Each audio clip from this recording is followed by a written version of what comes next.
Qu'est-ce que ça veut dire envoyer de l'amour? Et surtout, comment le faire?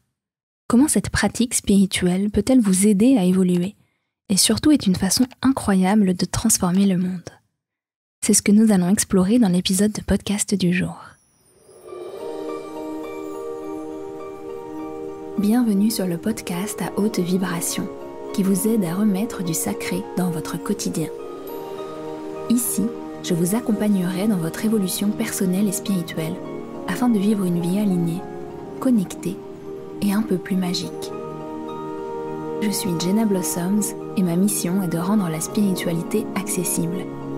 Je suis auteure de plusieurs livres et de jeux de cartes oracles, enseignante spirituelle et créatrice de méditations guidées pour éveiller la conscience et transformer sa vie.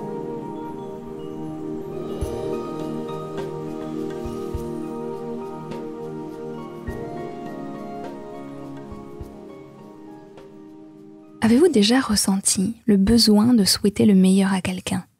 Une pensée si forte que vous désirez que cette personne ou cette situation se transforme dans l'amour et la douceur. Peut-être un désir viscéral que la vie soit plus agréable pour quelqu'un d'autre. Si c'est le cas, c'est que vous avez ressenti ce que c'est de vouloir envoyer de l'amour. Cette phrase qui est parfois utilisée en spiritualité ou dans le développement personnel a en fait une profondeur, une réalité bien plus profonde et effective que simplement une pensée qui n'a aucune conséquence. L'expression « envoyer de l'amour » parle en réalité d'une posture intérieure dans laquelle nous voulons encourager, aider, guérir, voir une personne se transformer et nous faisons alors le plus beau cadeau, l'amour. Dans ces cas-là, on ouvre notre cœur et on envoie une certaine vibration qui a de grands pouvoirs dans le monde. Cette vibration d'amour est libre, c'est-à-dire que cet amour ne cherche pas à ce que l'autre réponde à nos attentes. C'est vraiment comme si votre cœur s'ouvrait en grand et envoyait de la tolérance, de la guérison, de la joie et bien sûr de l'amour et de la lumière à une personne ou à une situation.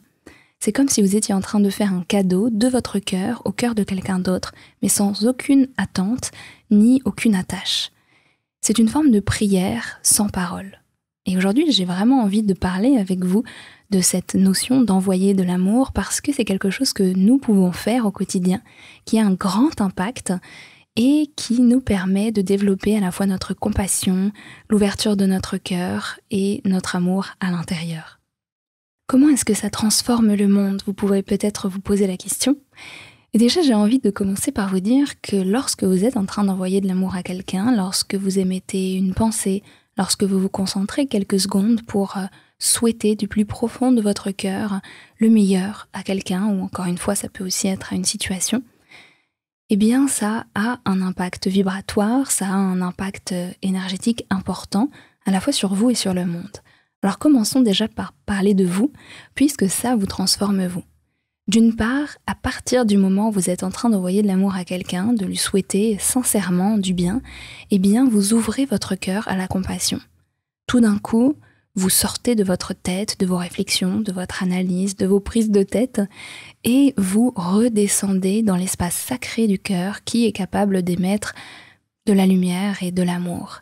Vous ouvrez votre chakra du cœur à l'amour de l'autre, à la sensibilité, et vous êtes en train d'expandre ce rayonnement, cette énergie dans ce centre énergétique qu'est le chakra du cœur.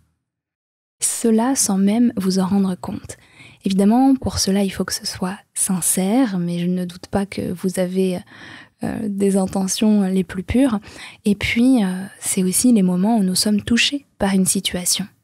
Et lorsque justement on est touché par une certaine situation, on entend quelque chose dans les nouvelles, ou bien on apprend qu'une personne que l'on connaît plus ou moins proche a une période un petit peu difficile qu'elle traverse en ce moment, tous ces moments-là où en fait nous sommes touchés par la difficulté que rencontre un frère ou une sœur sur Terre, eh bien ça peut être une occasion de lui envoyer de l'amour.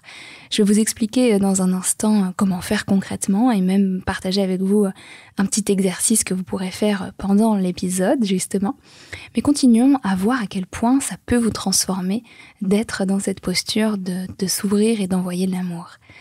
C'est donc un moment où vous ouvrez votre cœur, on l'aura compris, et donc ça peut vraiment vous permettre de développer votre centre énergétique, votre chakra du cœur, et faire circuler l'énergie à l'intérieur de vous.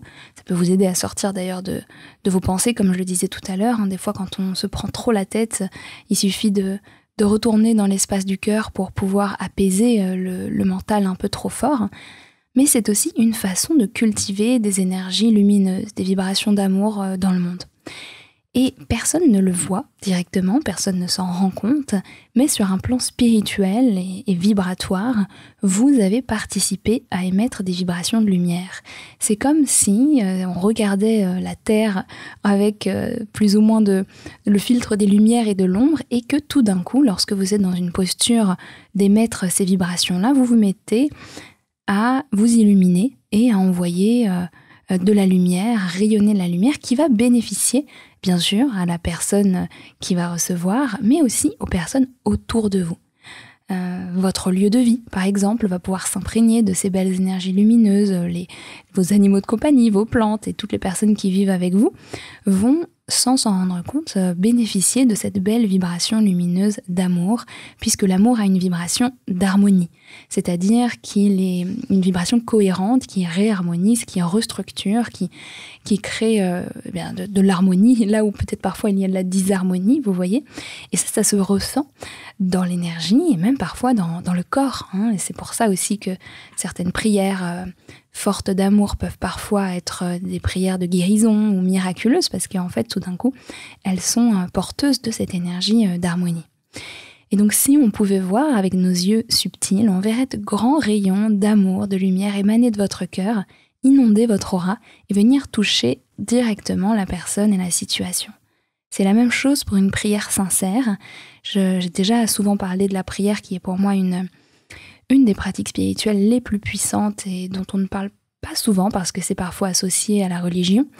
Et j'ai déjà fait plusieurs vidéos sur la question, je vous invite à aller les écouter. Il y en a une qui date d'il y a au moins 6 ou 7 ans, donc vous verrez la Jenna de 23 ans parler avec vous. Mais le contenu est toujours d'actualité, c'est-à-dire que cette notion de prière est importante. Donc ici, c'est pas vraiment notre sujet, mais le fait d'envoyer de l'amour depuis son cœur est une forme de prière qui n'a pas forcément besoin de paroles. C'est simplement avoir ce souhait sincère et authentique que l'autre puisse expérimenter le bonheur, la guérison, la transformation positive. Et donc cela vous connecte aussi dans ces moments-là à l'unité du monde. Lorsque vous désirez profondément le bien de l'autre, vous vous faites un cadeau à vous-même, mais vous faites aussi un cadeau au monde tout entier. Parce que vous savez, même vibratoirement, même si vous ne le pensez pas consciemment, que si l'autre souffre, eh bien c'est une partie du corps de l'humanité dont vous faites partie qui souffre. Je répète cette phrase pour que vous puissiez bien la comprendre. Lorsque vous savez que quelqu'un d'autre souffre, c'est une partie du corps de l'humanité dont vous faites partie aussi qui souffre. C'est-à-dire que nous sommes tous et toutes les cellules d'un même corps humain, d'un même corps qu'est l'humanité sur la Terre. Et bien sûr, il y a des cellules de toutes sortes qui ont différents rôles, différentes fonctions, mais dans le cœur profond d'une cellule, on est tous les mêmes.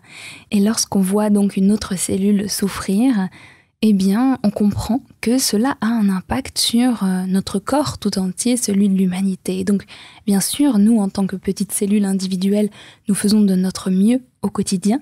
Mais imaginez si tout d'un coup, toutes les cellules se mettaient à agir de manière protectrice, de manière pleine d'amour, de compassion et de lumière à l'égard des petites cellules qui ne se sentent pas très bien ou qui sont en souffrance. Eh bien, c'est tout simplement ce qui s'appelle la guérison. C'est exactement ce qui se passe dans notre corps physique lorsque nos globules blancs attaquent les virus et rétablissent l'harmonie. Eh bien, c'est la même chose sur le plan de l'humanité. À chaque fois que nous souhaitons le bien et que nous laissons ce désir authentique complètement imbiber notre être, complètement déborder de notre cœur, eh bien, à travers nos intentions, mais cela découlera aussi à travers nos paroles, à travers nos actions, eh bien, nous pouvons participer à la guérison du monde, à la transformation du monde entier. Et oui, parce que parfois, je sais que on se sent un peu démuni face aux grandes problématiques, face à la souffrance que l'on peut voir qui se passe dans d'autres pays, des endroits où on ne peut rien faire de spécial, ou même pour des personnes qui vivent des souffrances proches de nous, mais dont on a l'impression que l'on est dans l'incapacité de les aider ou qu'ils ne sont tout simplement pas prêts à recevoir cette aide, eh bien nous pouvons, par le simple retour à notre cœur, aider et soutenir la personne. Et je crois que c'est important de parler du fait que envoyer de l'amour, ce n'est pas forcément interférer. Parce qu'il y a la loi dans l'univers de la non-interférence, c'est-à-dire que chacun a son libre arbitre. Et si nous pouvons souhaiter que l'autre guérisse, se transforme, voit les choses différemment, ou qu'une situation retrouve l'harmonie et la paix, pour autant, nous pouvons bénéficier à cette situation, nous pouvons apporter ces énergies positives, mais il reste la loi de libre arbitre. Et donc, envoyer de l'amour, c'est aussi redonner le pouvoir à la personne en face de soi. C'est reconnaître que l'autre est sur son chemin d'âme. Ça ne veut pas dire que vous voyez en lui quelqu'un d'inférieur, qui n'a pas besoin de votre aide. Non, au contraire, vous voyez en lui une âme qui vit une expérience, en lui ou en elle d'ailleurs, une expérience que vous respectez. Mais puisque vous voyez qu'il y a de la souffrance, vous pouvez souhaiter aider cette personne, lui envoyer de l'amour, prier pour cette personne, qu'elle puisse retrouver l'harmonie et la lumière, qu'elle puisse comprendre les leçons, qu'elle puisse transformer la situation qu'elle est en train de vivre. Mais pour autant, vous ne vous substituez pas à l'expérience que doit vivre cette âme. Et c'est là où c'est une posture intérieure qui n'est pas toujours évidente à trouver. Et je sais que, notamment dans Reconnect, on fait des questions-réponses tous les mois. Et il y a très souvent des questions similaires qui reviennent sur le fait de comment aider cette personne, mon enfant, mon conjoint, cette personne que je connais, qui refuse mon aide. Mais je sais que je peux l'aider, je sais que je peux lui apporter quelque chose. Et la prière, la posture d'amour inconditionnel, mais aussi la posture de donner la responsabilité à cette personne de son chemin, de voir en elle qu'il y a une âme qui est consciente derrière, bien sûr, peut-être des comportements d'inconscience, mais qu'il y a une âme qui chemine, qui apprend, qui a besoin d'expérimenter. C'est aussi une forme d'amour, une façon d'envoyer de l'amour à la personne, de lui rendre son pouvoir. Et je pense que c'était intéressant de le noter et peut-être même que ça vous inspirera dans cette notion-là.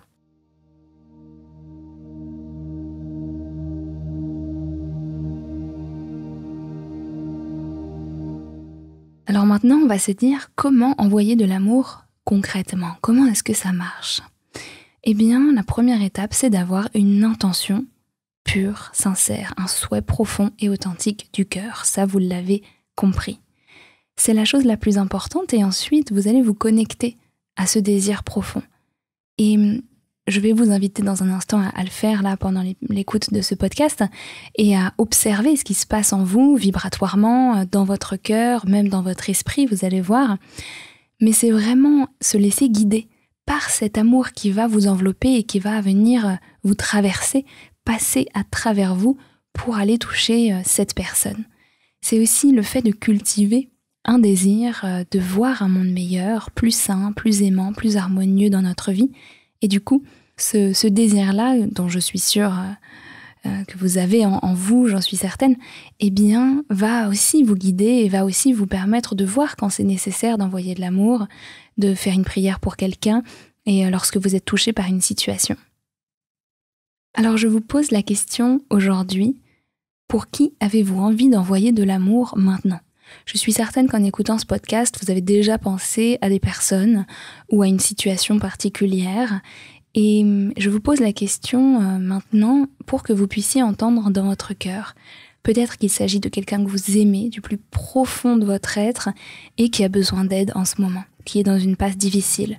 Peut-être que c'est quelqu'un dont vous avez entendu parler qui souffre, qui est malade ou qui vit une épreuve. Peut-être que c'est une situation dans le monde qui vit une guerre, qui vit une grande souffrance aussi, une épreuve. À vous de voir qu'est-ce qui là vous appelle dans cet instant où vous êtes en train d'écouter ces paroles Et prenez un temps, je vais vous laisser un petit temps après, pour lui envoyer vraiment de l'amour, de votre cœur à son cœur. Ou alors, si c'est une situation ou un lieu par exemple, vous pouvez imaginer que votre amour, qui a une certaine lumière ou couleur, se répand et englobe le lieu, la situation ou bien toutes les personnes impliquées dans cette situation. Vous n'avez pas besoin d'en parler, de le dire autour de vous. Vous avez simplement besoin d'imaginer qu'il s'agit d'un cadeau de votre cœur, de votre être, que l'on fait sans aucune attente, juste pour soutenir, juste pour aimer, juste pour apporter votre lumière. Je vais vous laisser un instant pour le faire, quelques minutes seulement. Et si vous avez des phrases qui viennent, des bénédictions que vous avez envie de faire, des prières particulières, eh bien je vous invite à le faire, mais je vous invite aussi à observer ce qui se passe en vous, à observer votre cœur, à observer votre énergie, à observer comment votre esprit s'apaise grandement pendant que vous êtes en train d'envoyer de l'amour.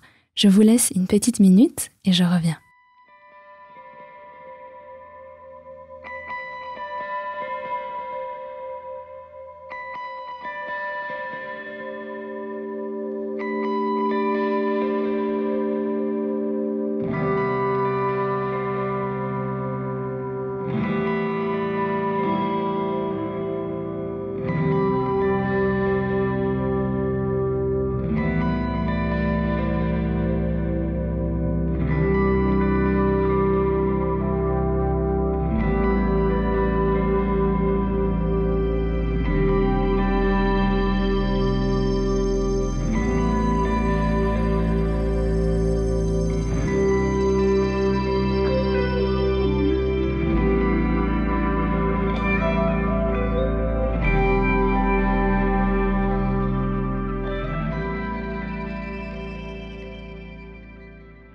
Vous pouvez maintenant revenir à vous et comment est-ce que vous vous sentez?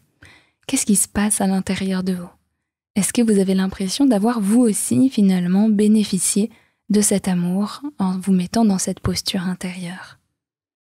Moi, pendant ce temps-là, je vous ai envoyé beaucoup d'amour et je vous en envoie où que vous soyez dans le monde, qui que vous soyez, même si c'est la première fois que vous écoutez ce podcast, si vous n'avez aucune idée de qui je suis, peu importe, il s'agit simplement d'un cadeau, d'une âme à une autre âme qui peut vous faire du bien.